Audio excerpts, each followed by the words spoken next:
Uno de los ejes fundamentales de este gobierno, sin duda, es la educación. Y en Michoacán ha habido un antes y un después de este gobierno en materia educativa. Por eso, en el contexto del Día del Maestro, estamos con Gabriela Molina, secretaria de Educación de Michoacán. ¿Cómo estás, Gaby? Bienvenida. Un gusto estar aquí, además en clavijero entre arte, cultura, expresiones artísticas. Un gusto, Sayin. Bueno, Gaby, hablemos de educación. En este contexto, ¿cuáles son desde tu perspectiva los tres pilares fundamentales de esta transformación educativa que se ha impulsado desde este gobierno que encabeza Alfredo Ramírez Bedoya? Bueno, desde el inicio del gobierno de Alfredo Ramírez Bedoya se plantearon tres ejes muy claros: rectoría de la educación, justicia laboral y el impulso de la nueva escuela mexicana. Es decir, la parte de atención a los docentes, el ordenamiento que tiene que ver con sus derechos y todo lo que permite el acto pedagógico del proceso de enseñanza-aprendizaje en este marco denominado Nueva Escuela Mexicana. Así es. Sin duda, una de las cosas que más se reconocen y se ven hacia afuera en el tema educativo es el orden. Pero además eso implica muchas cosas y sin embargo recae en algo que es eliminar la corrupción. ¿Cómo vamos en este tema? ¿Qué es lo que tú resaltarías en este apartado? No, tenemos que hablar de un antes y un después. Había lo que se conoce como un debilitamiento institucional o una fragilidad, es decir, el Estado había perdido sus capacidades para ser quien lideraba una institución, eran otras fuerzas. Hoy lo que se tiene es que hay orden porque es la Secretaría de como institución y el gobierno del Estado el que da en tiempo y forma su nómina a los maestros, el que realiza los trámites a través del gobierno digital, pero también el que impulsa todo un proceso de formación docente, de pedagogía. Rectoría de la educación significa que el Estado, el gobierno, recupera sus capacidades para articular la política pública en su planeación, ejecución y evaluación en materia educativa, que tiene un gran objetivo, que es lograr que las niñas y los niños y las juventudes tengan procesos de aprendizaje, porque todo esto que hacemos, que ha hecho el gobernador, tiene un gran objetivo. Una sociedad que no recibe capacidades de educación, pues difícilmente podrá tener armonía, bienestar, desarrollo, plenitud. Y hoy tener rectoría de la educación es poner orden, que sea el Estado y la Secretaría como institución quien lleve la relación con los maestros, con la comunidad educativa y no otras fuerzas o actores como sucedió a lo largo de los últimos años antes de este gobierno. Retomando un poco lo que comentabas de que hay un antes y un después y hay que también recordar cómo estaba Michoacán hace unos años en términos educativos, pues recordamos unas grandes marchas y muchas movilizaciones, paros educativos cada año, no teníamos o no podíamos tener ciclos escolares completos. En ese contexto, ¿cuál ha sido el mayor reto? El mayor reto es recordar que el proceso de enseñanza-aprendizaje es un acto de amor. Hay una canción que dice amo tanto, tanto la vida y habíamos olvidado que para ser docente se requiere una vocación y un querer a las infancias. Esta relación y este recordatorio estaba roto. ¿Por qué? Porque hubo muchas inercias y hubo fuerzas y dispositivos que interrumpieron la comunicación entre la autoridad y el docente. Entonces, en ese intermediarismo se rompió la capacidad y la posibilidad de que el docente tuviera un mejor estado en todos los sentidos emocionales, de infraestructura, de justicia laboral, para emprender el proceso de enseñanza-aprendizaje. Cierro. Si no recordamos que el servicio público es ante todo un acto de disposición de darte al otro ser humano, olvidamos entre papeleos, burocracia, leyes, que un servidor público y sobre todo un maestro tiene por objetivo enseñar y transmitir conocimientos. Cuando logramos y recordamos que la mayoría de los maestros, o lo sabemos constantemente, son seres humanos que son servidores públicos, podemos avanzar. Concluyo en esta idea. ¿Qué fue lo más difícil? Poderles recordar a ellos y nosotros recordarnos y a toda la comunidad educativa que lo que estaba de por medio eran las infancias y que si bien la demanda de justicia laboral es legítima, porque nosotros venimos de los movimientos, venimos de andar en las calles luchando por derechos, pero cuando todo esto se trastocó y se olvidó que lo más importante era enseñar, pues era muy difícil lograr otra vez esta comunicación y generar estos lazos con el docente que creyeran que la tarjeta era mejor que un cheque, que creyeran que cada peso que llegaba a educación iba a traducirse en una butaca, porque la confianza estaba rota. Entonces, este recordatorio de que enseñar es un acto de amor, de que el servidor público lo que quiere es transformar para bien una comunidad, llevó tiempo y requirió mucho liderazgo, que es el que tiene Alfredo Ramírez Bedoya, mucha honestidad para decir, aquí estamos, venimos a resolver y venimos a ver los problemas y dejemos atrás otra etapa de la educación y hoy dediquemos nuestro tiempo y nuestro recurso a lo más importante, que es que los maestros tengan certeza para que ellos a su vez puedan enseñar y el proceso de aprendizaje se dé en condiciones idóneas. ¿Podríamos decir entonces que este proceso de recuperar la Rectoría de la Educación, de poner orden, inició con recuperar o recobrar la confianza de los docentes en el gobierno? Volver a tejer esa buena relación entre maestra, maestro que está en las aulas y el gobierno. Es decir, por eso pasó este proceso que lleva ya un poco más de 3 años. Sí, en esta recuperación de la confianza y también de la autoridad de la institución, una autoridad que no venía a repartir plazas, que no venía a hacer mesas ahí en lo oscuro, en la noche, sino que venía a poner orden y a decir, aquí estamos mirándonos a los ojos con los representantes de algunas expresiones y decir, queremos ir resolviendo los problemas. Y el principal problema es que había un rezago en materia de poder tener los documentos completos, la certidumbre laboral. Hemos entregado en estos 2 últimos años 16,000 documentos que dan certeza y tranquilidad. Y también encontramos un camino, yo te platico, Sayin, cuando inicié este reto, pues yo junté a antropólogos, sociólogos, pedagogos y gente que conocía muy bien el sistema educativo y la historia. Sin una perspectiva histórica de la acción política o pública, tienes muy limitada tu acción. Entonces, lo que encontramos es que se había deshecho este tejido de comunicación, pero también de para qué es la educación, para qué es todo este recurso. De cada 10 pesos que tiene el gobierno de Michoacán, 4 van a educación, casi la mitad.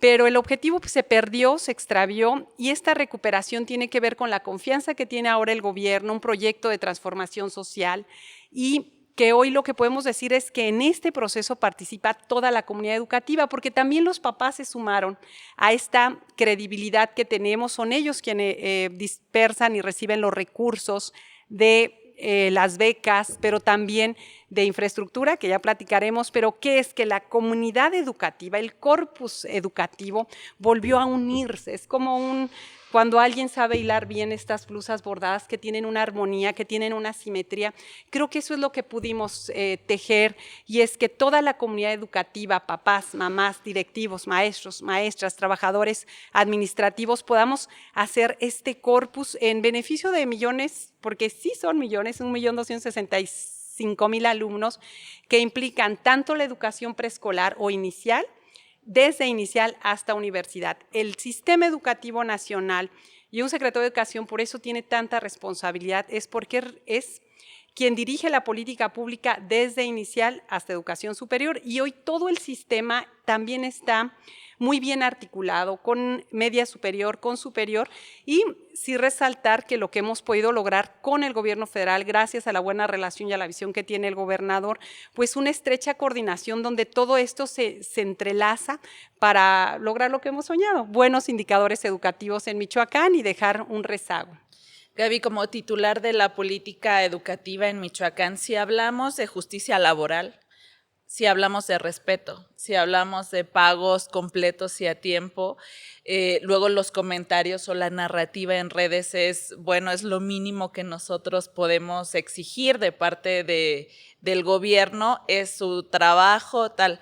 Pero para llegar a ese punto hubo que hacer muchas cosas, ¿no? Hubo que tomar decisiones difíciles, una de ellas es tarjetizar, es decir, que los maestros dejaran atrás el cheque y diera autonomía. Hay un libro que a mí me gusta mucho que es La Ilustración, y ahí Kant dice que todo ciudadano debe ser tratado como mayor de edad. Entonces lo que hicimos es tratar a los maestros y maestras y a todos los trabajadores como adultos que son, como responsables que son. Ellos hoy tienen su tarjeta y eso fue una decisión difícil porque hay toda una cadena de intermediarismo o de corrupción que se vio afectada. Otra decisión difícil siempre ha sido, Tú sabes, la cobija no alcanza en el gobierno, los estados de bienestar demandan muchos recursos públicos y es tomar decisiones de dónde estaba lo prioritario. Y decidimos que fuera en secundaria, porque después del COVID ahí perdíamos a una gran cantidad de estudiantes. Hoy tenemos una importante recuperación de la matrícula y también podemos decir que de cada 100 niños o jóvenes, adolescentes que entran a secundaria, únicamente se retiran 4. Hace 2 años eran 10 los que abandonaban la escuela. Hoy lo que podemos decir es que queremos que las juventudes y las niñeces estén en las escuelas porque eso es lo que va a posibilitar que ellos tengan herramientas para enfrentarse a la vida, emocionales, sociales, intelectuales. Una persona que abandona sus estudios a edad temprana o que no aprende a leer, escribir, matemáticas en la etapa necesaria para hacer la sinapsis, va a ser interrumpido su proceso de aprendizaje. ¿Qué queremos y a dónde vamos? A lo más importante, tener una sociedad que esté educada para que eso se traduzca en paz, en armonía, en felicidad, en bienestar, pero lo más importante es decir, sí se tomaron muchas decisiones con esta visión del gobernador y yo resaltar, y en un gran equipo, en la política de comunicación, por ejemplo, para decir hoy queremos vida saludable, prevenir las adicciones, los vapeadores, pero también en finanzas, también en medio ambiente, o sea, hay todo un gabinete que se articuló en torno a educación y al que siempre decimos, esto es un trabajo en equipo, es como un equipo de fútbol, parece un lugar común la metáfora, pero hay muchos actores en torno a un equipo, no solo los jugadores, sino todo lo que sucede, la afición, los directivos, los jugadores, el portero. Entonces creo que cada uno encontró su espacio en este gabinete y esta altísima prioridad que ha tenido en la agenda pública la educación y un gobierno con una clara perspectiva social de derechos, porque al final lo que se trata es hacer realidad el derecho a la educación y bueno, se tomaron decisiones difíciles, pero ahora sabemos que son acertadas, que hay retos, pero que estamos así paso a pasito. Gaby, háblanos de infraestructura. En materia de infraestructura, ¿qué puedes decir que se está haciendo en educación? Se ha hecho lo más importante, que es posibilitar que las escuelas o los espacios que tenían mayor rezago se puedan ir adecuando. Yo he podido estar municipio por municipio, escuela por escuela, casi he recorrido, yo les digo 3 o 2 veces en mi estado y era difícil que un maestro llegue a dar clases a un lugar donde las condiciones no son las mejores. ¿Dónde empezamos? Albergues, internados. Tenemos 4,000 niños que dependen totalmente de las capacidades institucionales porque ahí comen, ahí duermen, ahí estudian. Y hemos ido arreglando las escuelas, sobre todo aquellas donde tenemos nosotros una enorme brecha de desigualdad por zonas geográficas o por ingreso. Entonces aquí la Coahuayana, que además hubo un tema de terremoto, pues se arreglaron. Internados, albergues, instituciones de educación superior, campus abandonados de la Universidad Michoacana, media superior. Decir 2,000 millones parece poco, pero es una cantidad y es un esfuerzo inédito y además cada peso va a donde tiene que estar. Papás, mamás, maestro, maestra, ténganos paciencia. Sabemos que falta mucho. La palabra neoliberalismo parece hueca, pero significó no atender ni cuidar las escuelas. ¿Y qué queremos? Escuelas bonitas para que todos estén, toda la comunidad educativa esté contenta. Y yo me encuentro además con los papás, mamás y maestros que hacen sus cooperachas, que cuidan las escuelas. Y hoy con el gobierno federal, 2 datos a resaltar. Además de los 2,000 millones estatales, 5,000 millones se han invertido a lo largo de estos 3 años. Con la escuela es nuestra, ahora llega a media superior y todo lo que ha hecho realidad el gobernador, que es los campus universitarios. El de Zamora puso la primera piedra en Huetamo y bueno, vamos por todo lo que significa nuestra alma mater, que es también dejarla al 100. Muy bien, Gaby. Y hablando de todos los avances que ahorita platicábamos en materia de orden, de recuperar la Rectoría de Educación, de hablar de educación, hay eminentemente un riesgo de que retrocedamos de nuevo, de que otra vez los sindicatos vuelvan a tomar el control si no hay un gobierno decidido a tener la rectoría o a poner orden en materia educativa. ¿Cuáles son los retos que tú ves en materia de la política de educación en esta transformación que ha habido y cuáles son los riesgos que también tenemos como sociedad? Bueno, el primero, sin duda, es consolidar una política pública de largo plazo que mantenga esta rectoría de la educación. Las acciones en política pública pueden ser pendulares, pueden tener un logro y luego regresar al otro extremo. Tenemos que encontrar ese punto de equilibrio donde se consolide a través de marcos normativos, lineamientos, pero sobre todo de una apropiación de la sociedad, donde los papás y las mamás también exijan que no haya disputas. Segundo es tener una sana relación con las expresiones de los movimientos sociales o de los sindicatos, porque su razón de ser es válida, es legítima, se corrompió, pero yo estoy segura, porque yo tengo mucha comunicación con las diversas expresiones que podemos encontrar y como se ha posibilitado un punto de encuentro entre sus demandas y nuestra capacidad de resolución, siempre y cuando no haya corrupción. Ese es el requisito. Otra cuestión muy importante es trabajar en los indicadores educativos, pero no solo aquellos que tienen que ver con los procesos de aprendizaje, sino en los estados emocionales, la salud, estas nuevas agendas que son más visibles después del COVID, el estado emocional del maestro, de las infancias, y como cuarto punto, que ayer además lo veíamos en la reunión nacional, es cómo logramos hacer una planeación educativa en tiempos de tecnología. Un dato, por ejemplo, que presentaban ayer.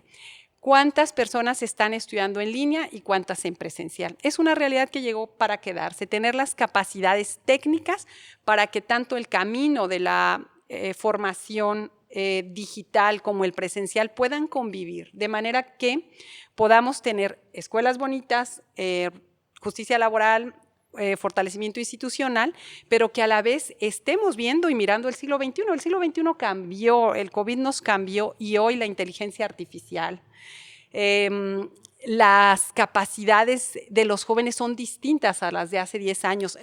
El mundo laboral también está cambiando y tener la capacidad de que este gobierno deje una agenda a 10 años, o sea que hay presente y hay futuro y hay visión de Estado a dónde puede ir la educación, y la educación como un corpus, una parte de todo lo que es la política institucional que se ligue al desarrollo económico, a la salud, al deporte, y no como un tema aislado. La educación es el articulador de la política pública social de una comunidad, y en este caso de Michoacán. Entonces, consolidar lo que tenemos y dejar una visión y una planeación con una perspectiva que el siguiente gobierno pueda consolidar, pero sobre todo estar en un contexto muy distinto al de esta década. Muy bien. Gaby, finalmente, ¿qué le dirías a las y los maestros que además, si nosotros recordamos nuestras infancias, son personas o profesionales con mucha vocación y con mucho cariño a lo que hacen? ¿Qué les dirías en este contexto de la celebración de su día y del reconocimiento que el gobierno de Michoacán está haciendo de su trabajo? Pues me atrevo con toda la confianza de hablar a nombre del gobernador y decir gracias, gracias, gracias. Yo quise hablar del amor porque es el acto, es la potencia que nos lleva a ser mejores seres humanos. Maestros son 72,000 trabajadores de la educación, son ustedes quienes hacen posible que las juventudes y las infancias sean plenas y han sido pacientes. Yo entiendo por qué fueron combativos, porque no se les trató con dignidad. Para nosotros, cada ser humano y cada maestro y maestra y cada trabajador de la educación, desde un intendente, realizan un trabajo digno. Lucharon contra corriente y han tenido paciencia y han sostenido el sistema educativo. Hay tantas historias bellísimas, hay panaderías, hay esfuerzos de dar alimento a los niños, abrazan, cuidan y simplemente gracias. Muchas gracias, Gaby. Bueno, este fue el Hablemos, donde platicamos de los retos y los avances en materia educativa. Gracias por acompañarnos. Nos vemos a la próxima. Michoacán es mejor.